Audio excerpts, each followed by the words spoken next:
So hello everyone. Today we will see and today we'll try to learn about the how to write pathophysiology or pathogenesis of any cancer.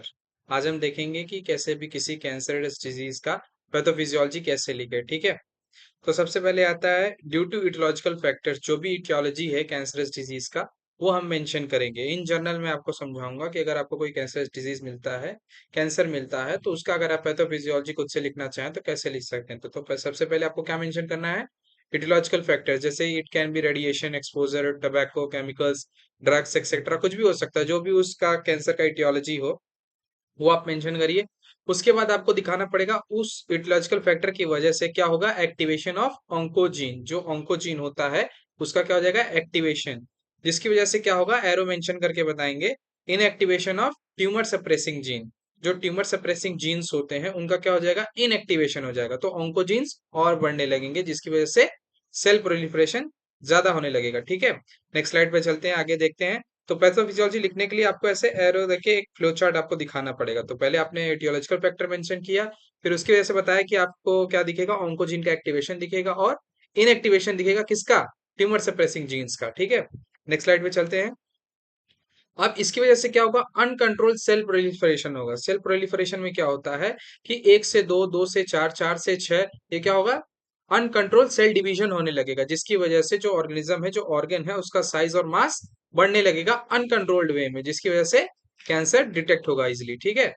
अब cell proliferation हो रहा है तो उसकी वजह से क्या होगा, डिसरेगुलेटेड सेल साइकिल होगा, रेजिस्टेंस टू एपोप्टोसिस होगा। एपोप्टोसिस क्या होता है, प्रोग्राम्ड सेल डेथ, जो एक नेचुरल साइकिल से गुजरने के बाद सेल डेथ होती है।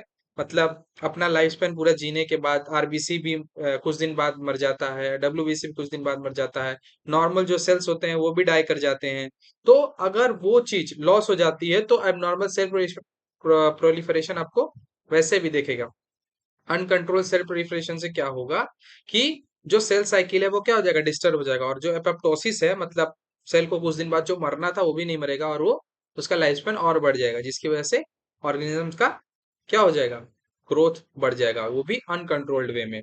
फिर उसकी वजह से क्या होगा, formation of pre neoplastic lesions. अब क्या होगा, जो ऑर्गन है जहां पे ये कैंसरस सेल्स ग्रोथ कर रहे हैं वहां पे क्या दिखेगा आपको, प्री नियोप्लास्टिक लेजन्स दिखेंगे, जैसे कि डिस्प्लेजिया या हाइपरप्लेजिया, ठीक है। अब इसकी वजह से क्या होगा, एरो दिखा के बताएंगे कि ट्यूमर फॉर्मेशन होगा। एट लास्ट यहाँ पे खत्म हो जाता है कि ट्यूमर फॉर्मेशन हो जाएगा। अब इट कैन बी बिनाइन और it can be local. Benign मतलब लोकलाइज्ड, उसी एरिया में सिमटा हुआ है, उसी एरिया में रहेगा, और मेलिग्नेंट मतलब इन्वेजिव हो जाएगा, मतलब आसपास के ऑर्गन्स को भी डिस्टर्ब करेगा, उनको भी इन्वेट करेगा, उनको भी इफेक्ट करेगा, और लास्ट में क्या होगा, मेलिग्नेंट ट्यूमर्स क्या कर सकते हैं, मेटास्टाइज भी कर सकते हैं, ठीक है। तो आप ये भी मेंशन कर सकते हैं प्लस में, ठीक है। तो एक क्विक रिवीजन देखते हैं क्या पढ़ा हमने। अगर हमको पैथोफिजियोलॉजी लिखना है किसी भी कैंसरस डिजीज का, तो हम क्या मेंशन करेंगे कि उसका इटियोलॉजिकल फैक्टर क्या था, जो भी आपको कैंसर मिल जाए, ठीक है। उसका इटियोलॉजिकल फैक्टर मेंशन करने के बाद इन जनरल बता रहा हूँ आपको क्या करना है, ये बताना है कि इन एक्टिवेशन ऑफ ऑन्कोजीन दिखाना है, ठीक है। उसकी वजह से क्या हो जाएगा, ऑन्कोजीन्स जो होते हैं वो एक्टिवेट हो जाएंगे, तो सेल डिवीजन ज्यादा होने लगेगा। फिर उसकी वजह से क्या होगा, inactivation of tumour suppressing gene हो जाएंगे, और ट्यूमर को सप्रेस करने वाले जो जीन्स थे वो इनएक्टिवेट हो जाएंगे। फिर क्या होगा, अनकंट्रोल्ड सेल प्रोलिफरेशन होगा, डिसरेगुलेटेड सेल साइकिल होगा, रेजिस्टेंस टू एपोप्टोसिस हो जाएगा, ठीक है, सेल डेथ नहीं होगा। फिर प्री न्यूप्लास्टिक लेजन्स दिखेंगे, और लास्ट में आपको ट्यूमर फॉर्मेशन दिखेगा। तो ये रहा इन जर्नल क्या, कैंसर का पैथोफिजियोलॉजी, ठीक है।